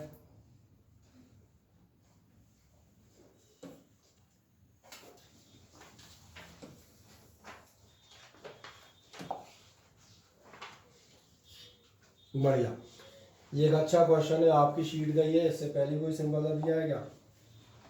चलो सस्ता वाला कराऊं, नहीं तो पहले ही खतरनाक करा दूंगा तो पागल हो जाओगे। ये ठीक है। आप man goes 10 metre towards north, ठीक है, और ये देखें, ये आपका एक क्वेश्चन है, चमक तो नहीं रहा कॉर्नर बोर्ड का? नहीं, पढ़ने आ रहा है, बढ़िया। A man goes 10 metre towards north, then 20 metre towards east, then displacement, उसका डिस्प्लेसमेंट कितना होगा बताएं? कैसे बताओगे? अच्छा ये बताओ, कितनों को पता है ये नॉर्थ साउथ ईस्ट वेस्ट किधर होते हैं? 30 मीटर आंसर।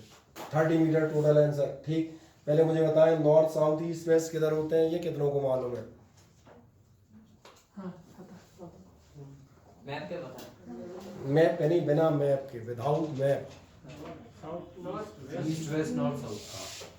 तो इसलिए पहले ये बता दूं, क्योंकि फिजिक्स में कई बार ये लगेंगे, और अगर ये तुमने घपला किया उसके बाद जो है तुम्हारी रक्षा स्वयं ईश्वर ही करेगा, और कौन करेगा? पहले तो मुझे बताएं, क्या ये जानकारी आपको है या नहीं?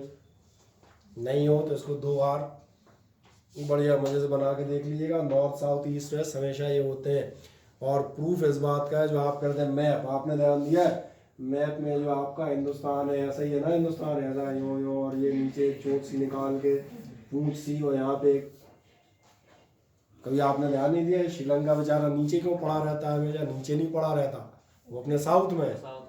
हाँ समझ आ गया, क्योंकि ये डायरेक्शन साउथ बता रहा होता है। जो आपके आसाम मेघालय है सब अपने ईस्ट में है, और एक गुजरात सोमनाथ के तट, ये अपने कहाँ है, पश्चिमी तट कहलाते हैं, वेस्टर्न। सही है। मैंने आए तो हम अगली बात कर रहे थे नॉर्थ साउथ ईस्ट वेस्ट, तो पहले मैंने बता ही दिए जिनकी सामान्य ज्ञान कमजोर था। और आगे जाएंगे अगले नंबर पे जो आप कह रहे थे, आए 30 मीटर हम चेक कर लेते हैं एक सेकंड में। आपका आदमी कहाँ गया था, 10 मीटर गया था नॉर्थ, तो चलो 10 मीटर से भेजो नॉर्थ मजे से। अब कहाँ भेजूं, 20 मीटर भेजो ईस्ट। अब एक बात ध्यान रखना, चूंकि आप 11th में, इसलिए अब तक जो आपने किया वो ठीक था। अब आप ध्यान रखिएगा, ये आपका 10 है, तो ये ध्यान रखना ये आपका 20 नहीं है। ऑफेंडली कॉपियों में ये गलतियां बहुत जबरदस्त पाई जाती हैं। बोले ये 10 है, ये क्या है, बोले 20। मैंने कहा कैसा 20 है, बोले हमारा 20 है।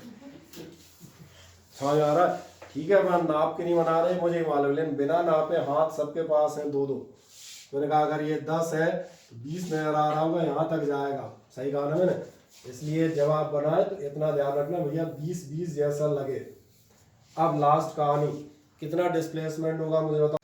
पाइथागोरस लगेगी, आप सही कह रहे हैं। 22.5 हाँ ऐसे कुछ sir something. A answer. A answer 22.5। चलो पहले तो वो आंसर बाद में देखेंगे, आंसर तो तुम निकाल लेना। पहले मुझे ये बताएं, ये डिस्प्लेसमेंट है समाधिया जी, ये समझ में आता है, ये है अपना डिस्प्लेसमेंट। और आप जो बता रहे थे 30, वो क्या था फिर, वो डिस्टेंस था। नाउ द डिस्प्लेसमेंट आप सही कह रहे हैं। We have to call once again phone a friend, so phone to Pythagoras. तो इसलिए आपका डिस्प्लेसमेंट कितना आएगा, अंडर रूट ऑफ, चलो जो भी आ रहा हो, इसमें मेरा इंटरेस्ट नहीं आता, ये आप 22.5 चल मान लिया, कोई दिक्कत हो भी सकता है, नहीं हो सकता है, मैंने कहा निकालते हैं, कर दें एक लाइन में फुर्ती से फटाक से सॉल्व करें। बोलो कार्तिक, कोई डाउट? 400 500 500 का अंडर रूट आप बता रहे हैं 22, सही है, होगा 484 होता है 22 हो जाएगा। 10 रूट 5 हो जाएगा। रूट 5 की वैल्यू 2.24 समथिंग होती है, 22.5 में होगा। ठीक, ये भी मान लेते हैं, चलो ये लो, ठीक है, मैं इसको टिक कर देता हूँ। आप उत्तर सॉल्व कर दें फुर्ती से, जिस पर अपन थे शीट में देख लेना, शायद क्वेश्चन नंबर 1 ही होगा, आई होप सो शीट में भी। मैं कई बार का बताया वो पावर पॉइंट में तो नंबरिंग गड़बड़ हो जाती है, तो चेक कर लेना, होगी वहीं कहीं, ये कंफर्म है। ठीक, ये आपका हो गया डिस्प्लेसमेंट। कर दिया क्या आपने, मुझे बताएं। ये ध्यान रखना, फिगर और दोनों बना देना ताकि आपको बिल्कुल साफ दिखे।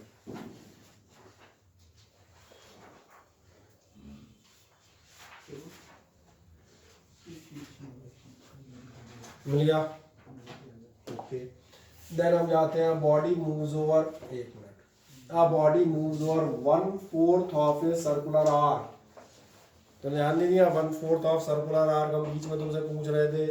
एक body 1/4 of a circular arc पे जाती है, circle of radius R, the magnitude of distance travelled and displacement will be. Distance और डिस्प्लेसमेंट कितने होंगे, मैं फिर से इस क्वेश्चन को याद दिलाऊं। ये अभी अपन जब डिस्टेंस डिस्प्लेसमेंट पढ़ रहे थे आपसे पूछ रहे थे, कहा नहीं था आगे क्वेश्चन आएगा। कोई आदमी, मैंने कहा कहाँ से कहाँ जाता है, कोई आदमी बेचारा जाता है 1/4 ऑफ दी सर्कुलर आर्क पर, तो मुझे बताएं इसका डिस्टेंस कितना होगा, फुर्ती से बताएं। बढ़िया, तो मैं लिख देता हूँ आपका डिस्टेंस, ठीक है, वो ऑप्शन छोटे छोटे हैं, बेचारे ऑनलाइन वालों दिख नहीं रहे होंगे, इसलिए मैंने कहा डिस्टेंस होगा इसका πr/2। πr/2 कैसे आ गया, 2πr का डिवाइड बाई 4। और डिस्प्लेसमेंट बताओ, डिस्प्लेसमेंट होगा भाई पाइथागोरस, ये वाला, ये है डिस्प्लेसमेंट। डिस्प्लेसमेंट हो गया, ये लो, समझ आ गया, under root of r² plus r², यानी आपका डिस्प्लेसमेंट होगा।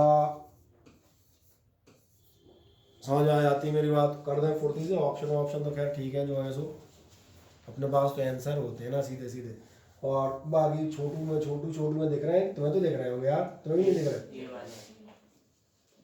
आप तो देखेंगे।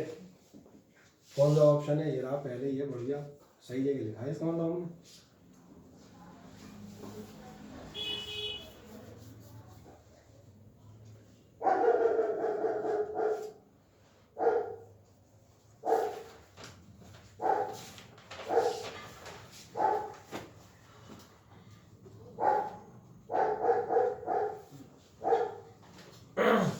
हो गया, पहले भी कर चुके थे, मैंने कहा एक बार और आप दिखा देते हैं, कोई दिक्कत नहीं।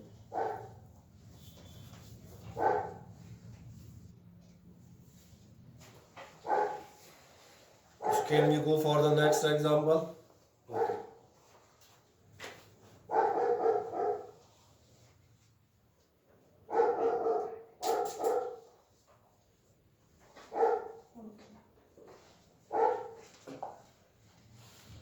Displacement of the point of the wheel initially in contact with the ground. आपको एक हम कहते हैं पॉइंट ऑफ द व्हील का डिस्प्लेसमेंट पता लगाना है, जो शुरुआत में क्या था, ग्राउंड के कांटेक्ट में था, और आपको तब बता देना है जबकि व्हील आपका रोल होता है फॉरवर्ड हाफ और रिवॉल्यूशन, जबकि आपका पहिया आधा चक्कर चल गया। बहुत ध्यान देखें, मैं इसको कोशिश करता हूँ कि आपको फिगरेटिवली नज़र आए। फिगरेटिवली जब आप बनाएंगे तो ध्यान देखें, ये मैं मान चलता हूँ ग्राउंड, ये आपका था एक बेचारा पहिया। अब ये पहिया यहाँ से लुढ़क के मान के चले यहाँ आ गया, ठीक। अब हम बात करते हैं एक ऐसे पॉइंट की जो कि शुरुआत में कहा था जमीन के कांटेक्ट में था। ये पॉइंट आप देखें जमीन के कांटेक्ट में था, क्या आप बता सकते हैं ये पॉइंट जो है कहाँ कहाँ गया होगा? जब ये घूमता हुआ जाएगा तो ये पॉइंट आगे भी जाएगा, और आपका ध्यान जाएगा ये पॉइंट ऊपर भी जाएगा, ऊपर भी जाएगा, और साथ साथ आगे भी गया होगा। इसलिए इसके डिस्प्लेसमेंट में यहाँ कहीं बना देता हूँ अलग से। इसके डिस्प्लेसमेंट देखेंगे, पहले मुझे बताएं ये आगे कितना गया होगा?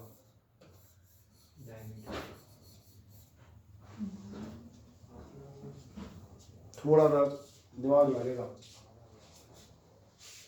तो किसी अच्छे उसका एग्जामिनेशन का क्वेश्चन है, इसलिए मैंने पहले बताया। 2R में अब आप मुझे बताएं एक पहिया एक चक्कर में कितना आगे जाता है? एक पहिया एक चक्कर में कितना आगे जाता है? पूरा सरकमफ्रेंस जाता है। बढ़िया, मैं हिंदी में लिख देता हूँ, है ना, कोई समस्या नहीं है। एक पहिया, जिन्हें इंग्लिश प्रिय है वो इसका अंग्रेजी अनुवाद कर लेना, कोई दिक्कत नहीं है। ये तो मालूम है, एक पहिया एक पूरी कंप्लीट साइकिल में है, उसमें लिखूँ इंग्लिश में, ठीक है, लिख दिया तो लिख दिया।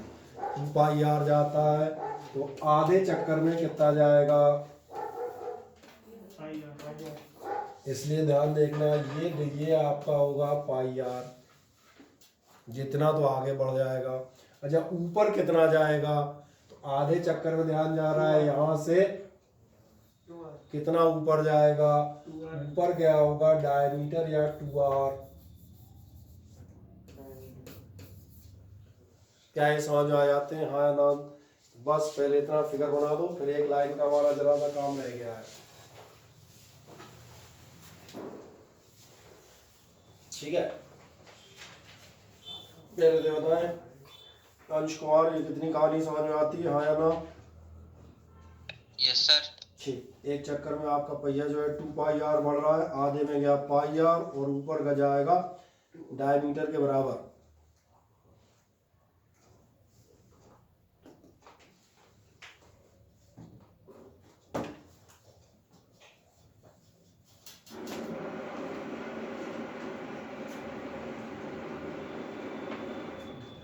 क्या आपको नजर आता है? इन दोनों का रिजल्टेंट जो है फिर पाइथागोरस से ही आएगा, नहीं क्या ध्यान? तो रिजल्टेंट कितना हो जाएगा? चलो अब मैं कहाँ लिखूँ? दोनों दिख गए, हाँ या ना मुझे बताएं साफ साफ। इसलिए ध्यान देखना, आपका जो रिजल्टेंट आपका आएगा वो रिजल्टेंट कितना आएगा? क्योंकि दोनों परपेंडिकुलर है तो अंडर रूट में आएगा। एक था इसका स्क्वायर और प्लस 4r स्क्वायर, ज़्यादा हो तो r कॉमन कर लेना, अंडर रूट में आपका कितना बच जाएगा? पाई स्क्वायर प्लस 4, है ना? बस ठीक है, मेरा ख्याल है इतना ऑप्शन यही होगा अभी। बढ़िया है, पाई स्क्वायर प्लस 4 आपका सेकंड ऑप्शन ये है।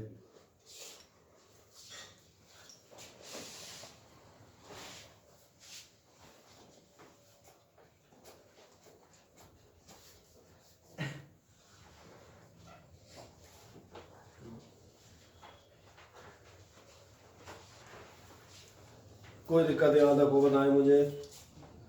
नहीं, ठीक।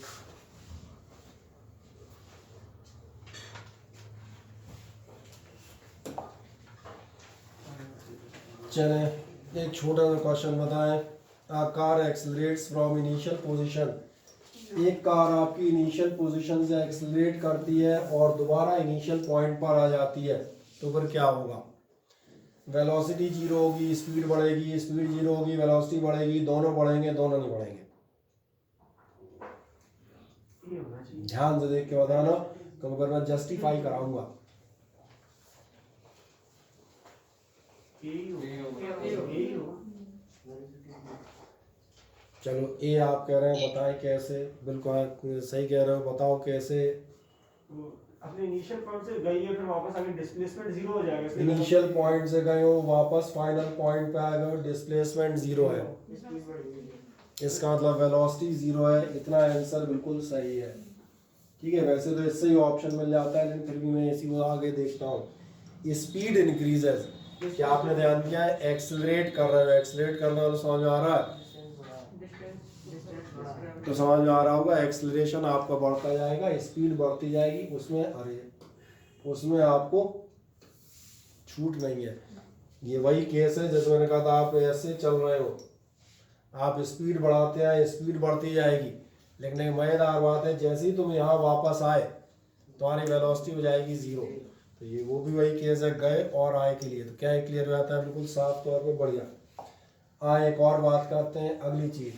ये गंदे टाइप का क्वेश्चन है, इसको मैं करूं? चलो मैं आधा करूंगा इसको। पहले इस क्वेश्चन को पढ़ो तुम एक आदमी। क्या है पढ़ने वाले? आपकी शीट का क्वेश्चन है, car moves eight A velocity of this much in first minute. क्या आपका ऐसा ध्यान जाता है? इस क्वेश्चन में आपको एक वेलोसिटी दी गई है, मैं मान लेता हूँ ये v1 है, और ये आपको टाइम दिया गया है फॉर फर्स्ट मिनट। फिर आपसे कहता है 3.6 kilometre per hour for the second minute. फिर एट दिस मच, गंदा इसलिए कह रहा था कि किसी डिजिट ऐसी है कि मैं इनका इंटू डिवाइड नहीं करूंगा, ठीक है, वो आपके भरोसे जाएगा। इन द थर्ड मिनट, ये आपको दिख रहा होगा T3 और V3 दिए हैं। और क्या जानना चाह रहा है? ये आपसे जानना चाहता है कैलकुलेट। क्या कोई मुझे एवरेज वेलोसिटी का फॉर्मूला बताएगा? अगर वेलोसिटी और टाइम दिए हो तो देखो जरा, बताओ। बढ़िया, मिल गया सभी को? नहीं मिला इसलिए पूछ रहा था। आपका v एवरेज आपको मालूम है, ये होता है v1 t1 plus v2 t2। यहाँ पर 3 दिए हैं तो 3 बार जाएंगे, v3 t3 और अपॉन में आप जाएंगे t1 plus t2 plus t3। और अब बहुत ध्यान से इधर देखिएगा, एक चीज़ और साथ में सिखाता हुआ जाऊंगा, इसलिए इस क्वेश्चन की इंपॉर्टेंस है। इस क्वेश्चन से एक और चीज़ बताना चाह रहा हूँ। v1 आपका कितना दिया है, ध्यान जा रहा है? ये दिया है 2.24 किलोमीटर पर आवर। क्या आपको ऐसा ध्यान है, जब भी आप क्वांटिटीज़ को एडिशन सब्ट्रैक्शन ये सब करेंगे, उनकी यूनिट सेम होनी चाहिए। समझ आ रहा है? नहीं तो किसी ने कहा, बोले भाई साहब मैं पहले 5 किलो शक्कर लाया, फिर 200 ग्राम और लाया, कितनी हो गई? बोले 205। पहले 5 किलो शक्कर लाया था, फिर कितनी लाया? 200 ग्राम लाया, तो टोटल कितनी हो गई? बोले 205। तो ये महान काम मत कर देना, इसलिए मैंने बताया। क्या आपको ऐसा नजर आता है, आपकी स्पीड किलोमीटर पर आवर में दी है, लेकिन टाइम तो या तो इस पूरे को मिनट में बदलो, और या फिर ज़्यादा आसान है इसको आवर में बदल लो। मुझे लग रहा है इससे ज़्यादा आसान होगा, मिनट को आवर में बदल लो। तो 1 मिनट में कितने घंटे होते हैं? अब सही जवाब है आपका, समझ में आ गया। 1 घंटे में 60 मिनट होते हैं, इसलिए हर मिनट में 1/60 आवर होते हैं। यही भैया सिखाना था, यही बताना था। ये चीज़ आपकी तुरंत आपका दिमाग एग्जामिनेशन में भी चले कि आपका टाइम कितना दिया हुआ है, 1/60 आवर। एक मैदान सब मिनट ही दिए हैं, तो एक ही बार में हो जाएंगे। दूसरी बार कितना था? 3.6। ठीक है, डेसिमल थोड़ा बड़ा कर दूं जरा, सबको दिखे। और तीसरी बार कितना है? तीसरी बार है आपका 5.18। फिर तीसरा मिनट T1 और अपॉन में तीनों T1 यानी कि 1/60 प्लस 1/60 और प्लस 1/60। अब मुझे एक छोटी सी बात बताओ, इसको तुम कैसे कैलकुलेट करोगे जरा बताओ, करना मत सिर्फ बताना, ऐसे ये करेंगे। कॉमन ले लेंगे। गुड वन, ये हमेशा याद रखिएगा। ये एक दो बार पहले भी जब पढ़ा रहे थे तब कहा था अपन एक रूल पढ़ते बहुत हैं, सीखते अपन जिंदगी में कुछ नहीं है। ये जो अपन बदमाश वाला रूल पढ़ते हैं, हाँ बदमाश ही होता है। ये कहता है पहले डिवाइड करें बाद में मल्टीप्लाई कीजिएगा, और अगर पहले डिवाइड बाद में मल्टीप्लाई है, क्या आपको नजर आ रहा है मैं 1/60 कॉमन ले सकता हूँ। यहाँ 3 बार 1/60 है तो कैंसिल भी हो जाएंगे, इसलिए मेरा अगली लाइन में आंसर लगभग आने पे हो जाता है हमेशा। चलो मैं ऐसा लिख देता हूँ 2.24 प्लस, ये भी हमने कहा इस साल जो मैं आपसे कह रहा था 11th है, लर्निंग ईयर है, सीख लीजिएगा। ठीक है, पेपर तो होते रहेंगे, नहीं होंगे तो कोई दिक्कत नहीं, हो गए तो अच्छी बात है। और अपॉन 1 + 1 + 1। अब मेरा ख्याल है आप आसानी से इसको कर सकते हैं। कितना हो जाएगा 8 और 4 12 कैरी 1। अच्छा ये भी सिखाने पड़ते हैं कि कैरी 1 आदमी को। अच्छा हाँ, 1 और 6 7 और 2 9, फिर 5 और 3 8 और 2 10 और 1। अब इसको तो डिवाइड कर लोगे भैया, इसको भी नहीं कर पाओगे। बराबर में लिख देता हूँ, क्या लिख दूँ बराबर में, किसी का आ गया हो तो बता देना।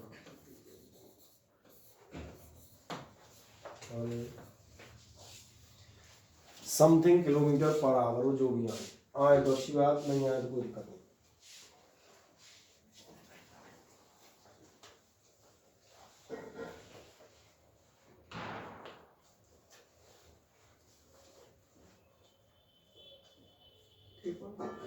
थ्री 3.6 ठीक है, यही होगा लगभग, सही कह रहे हो।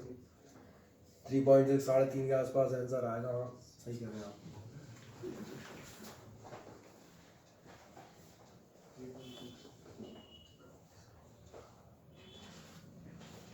तो बस ये जो हमने कहा था ये सिखाते हुए जाएंगे कि आप कैसे फास्ट कैलकुलेशंस करें, ना कि टाइम की धज्जियाँ उड़ाएं कि इधर उधर करते रहे फिर आधा घंटा बाद आंसर निकाल के लाए। बेटा उसमें अपना मतलब क्या निकलेगा, क्योंकि फिजिक्स में एक महान बात है, फिजिक्स में शॉर्टकट होते नहीं हैं,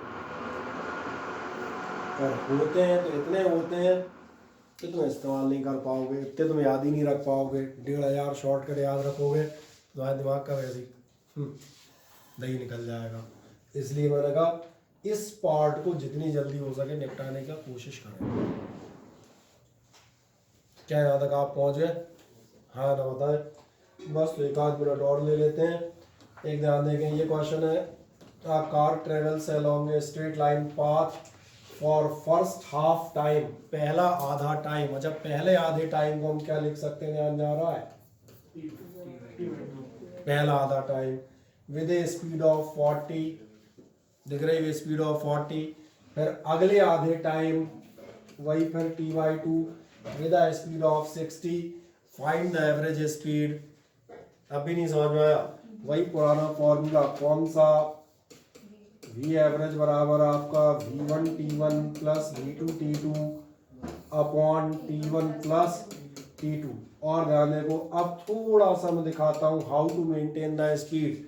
V1 T1 का मतलब हुआ 40 इंटू T/2 प्लस V2 कहाँ गया 60 इंटू T/2 अपॉन, ये करते करते दिख गया आधा T और आधा T मतलब कुल मिला के T। अब कैलकुलेशन कुछ नहीं, कैलकुलेशन ही नहीं करनी, सीधा आंसर आएगा अगर अपने दिमाग पर भरोसा रखोगे तो।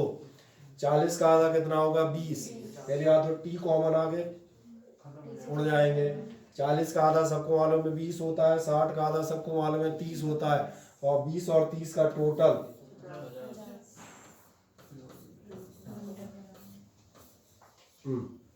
बस खत्म। ये मैंने कहा करें, कोशिश करते हैं, साल भर होते होते कहीं ना कहीं सीख ही जाएंगे। फास्ट हमने कहा आंसर्स निकालना, बताता हूँ जरूर जाता हूँ, ऐसे करें।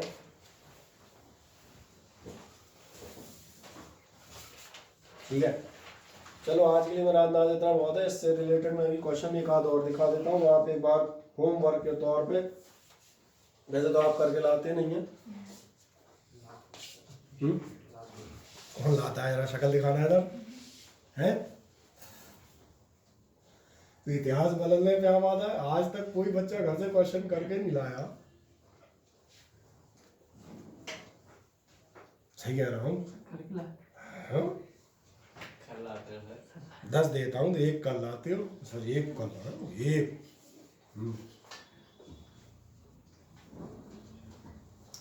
हो जाएगा क्वेश्चन है ना, बताएं। बस ऐसे एक आध और दिए होंगे बताएं शीट में, उस बार डिस्टेंस टाइम वाले होंगे उनको ओपन कर लेंगे आराम से। एक आध ये दिए आपके, और भी 1-2 दिए होंगे, ठीक है। कुछ एक ट्राई कर देना, कुछ जो नहीं आया वो छोड़ देना, उनको हम आगे आपका अगले टर्न में मजे से करते हुए जाएंगे, ठीक है ना। आज आपके लिए यहीं विराम लेंगे, ठीक है। और क्या करें अपन,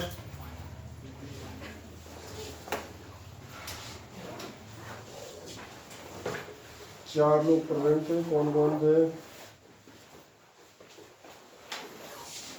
आस्था, अंश, मोहित और रोहित। आस्था, अंश, मोहित और रोहित।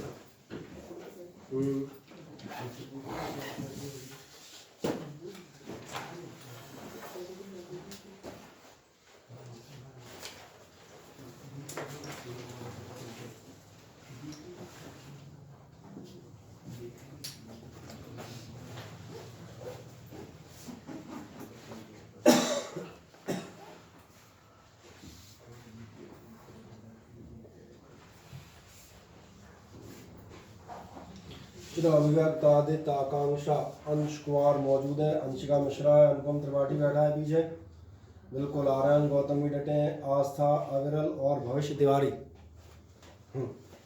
इसके बाद जो है कार्तिक गुप्ता मौजूद है, खुशी शर्मा है, मोहित शाह थाई, प्रथम दुबे, ऋषभ और रोहिणी। बढ़िया, रुचि तिवारी केवल अब्सेंट है, तो ये हो गया रुचि तिवारी। और कोई बेचारा रह गया?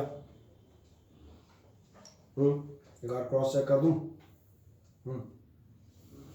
सभी प्रेजेंट है यार, लगवाना होगा एक आधी, कोई एब्सेंट में लग रहा है बस, और कोई यही नहीं बस, ठीक है। तो ये हो गए mark attendance and that's all for today, ठीक। अगले टर्न में फिर मिलेंगे आपसे।